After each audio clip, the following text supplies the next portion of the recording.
Everyone has to go virtual now. With what's happening with COVID-19 and social distancing, video conferencing calls are now the norm. But they don't quite feel normal yet. I mean, looking at a camera lens, a web camera lens feels a little weird, right? We want to be able to look at each other's eyes, sit down with each other, have a meeting in person, but we can't be in person now, right? So video is the next best thing. And I know that some people are dealing with technical difficulties. They've never hopped on a video call before now, or you only used it here and there. Well, I want to help you. I want to give you the video conferencing basics and help you master it by giving you the 5 keys to recording video at home. So let's dive in.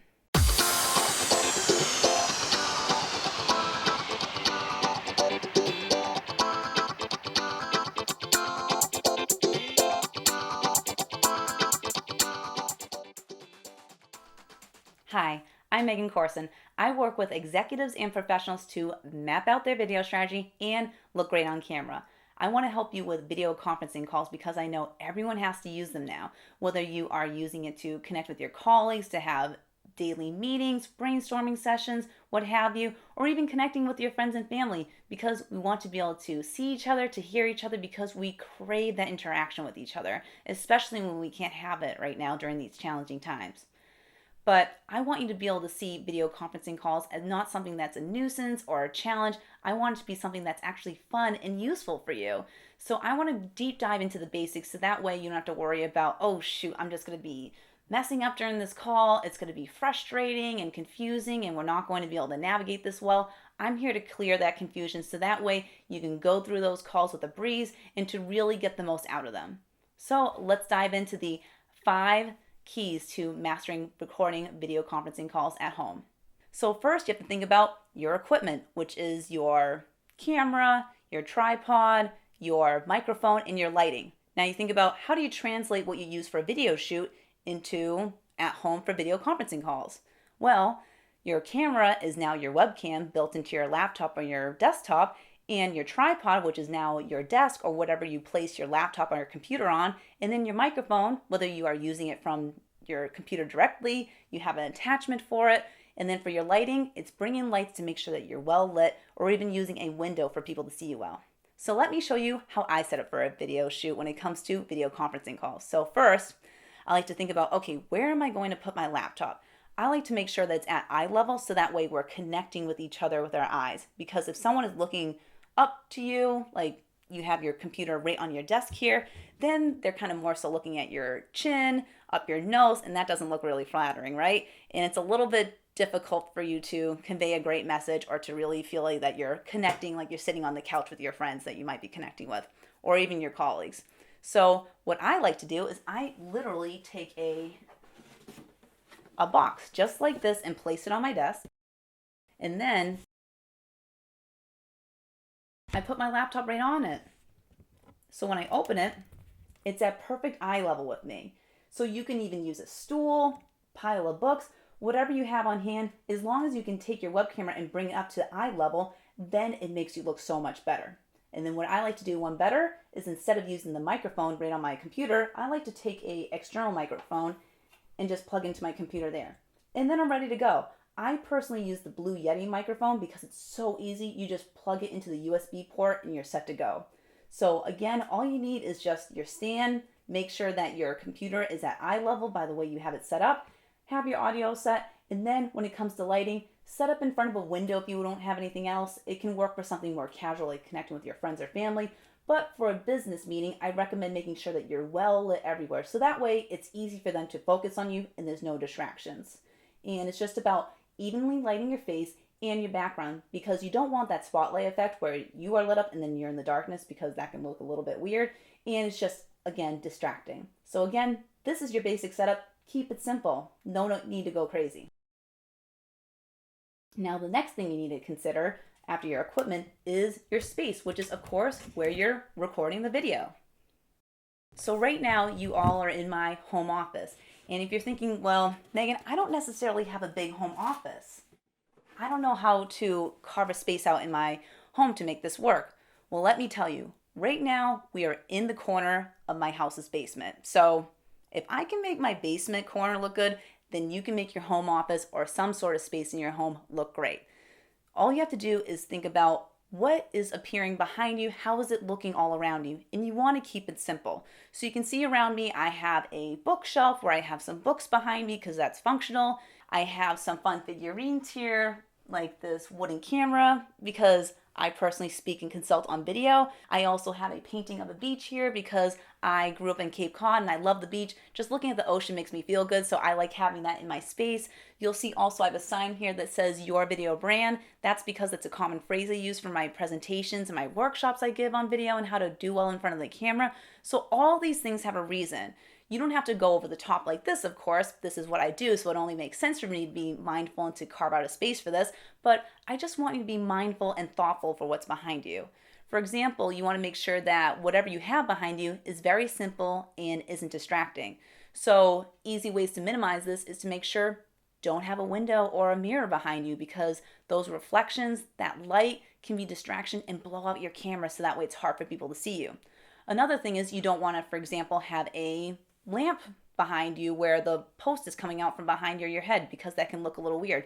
Little things like that, just opening your camera on your computer up and looking around what it looks like before you go on that video conference call makes a world of a difference. Now, you need to think about your framing, which is, of course, what you see in the camera lens.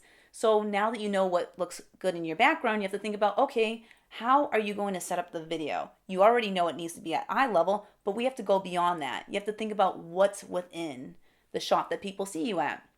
Now, a couple basics. You want to always give yourself a little headroom. Don't cut off the top of your forehead because that can look a little weird. You want to give yourself a little breathing room, so to speak, so that way it's easier for people to feel like they're sitting down and having a conversation with you.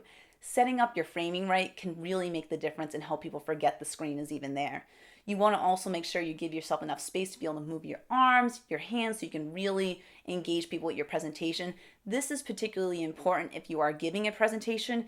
If you're on a regular conference call where it's just you and your colleagues checking in and you're not presenting, but you're there to listen and share your comments, you don't necessarily have to give yourself this much space, but you do want to make sure that you have your face looking appropriate. You want to have your full face and at the least your shoulders and your chest in there, so that way it just is a well-framed picture. If it looks great just in the still shot of when you go live with the video, then you know it'll look better. But again, you want to be thoughtful about your framing, because if you are presenting, you want to make sure that whatever you're referencing, you might bring objects in or you're talking about something, you want to be within the shot. So for example, I just referenced this sign here, your video brand. If that sign wasn't there when I said that, you would have thought that was weird, right? You would have been a little bit confusing and thinking about, well, I don't see what she's talking about, so I lost the message. So again, keeping within your framing is important. Next, I want you to think about your content. This is, of course, the purpose of your video. What's the purpose of this meeting? Is this a check-in to make sure everyone's on task? Is this a brainstorming session? Whatever it is, make sure you have those bullet points written down so that you're prepared and getting the most out of the meeting. And you want to make sure that everyone else is on task on the same page before. Of course, just sending a pre-conference call meeting invite with some description is very helpful. And a great thing to make sure the call goes well too is to just taking down and sending meeting notes afterwards. That makes it so much easier for people to stay fully focused with the video, because if they're not worried about taking notes the entire time, then they're able to be more present and connect with your message that much more. Next is, of course, you, because the whole reason why we want to use video is because we want to see each other, we want to hear each other. Otherwise, this can be shared in an email, right? Make the video count, because it really does go beyond emails. It's so important, and we know that we miss those in-person meetings, those in-person interactions, and the video is the next best thing, so we have to make the most of it. Now, I want you to think about, when it comes to going in front of the video conferencing calls, you want to dress as if it's in person. So if it's a business meeting, wear something business appropriate. And of course, you want to relax. Remember that the web camera isn't going to bite you, and you're here to be able to enjoy each other's company, because that's what we want video to do. We want it to feel like we're in person connecting, especially when times like this when we're not able to. So we did cover a lot. We covered the 5 keys to recording video at home, your equipment, space, framing, content, and of course you. If you want even more details on these, please go to my website, megancorson.com, where you can read the full blog post detailing this information beyond what I just shared. Now I want to share with you a couple more tips just to make the video conferencing calls even better.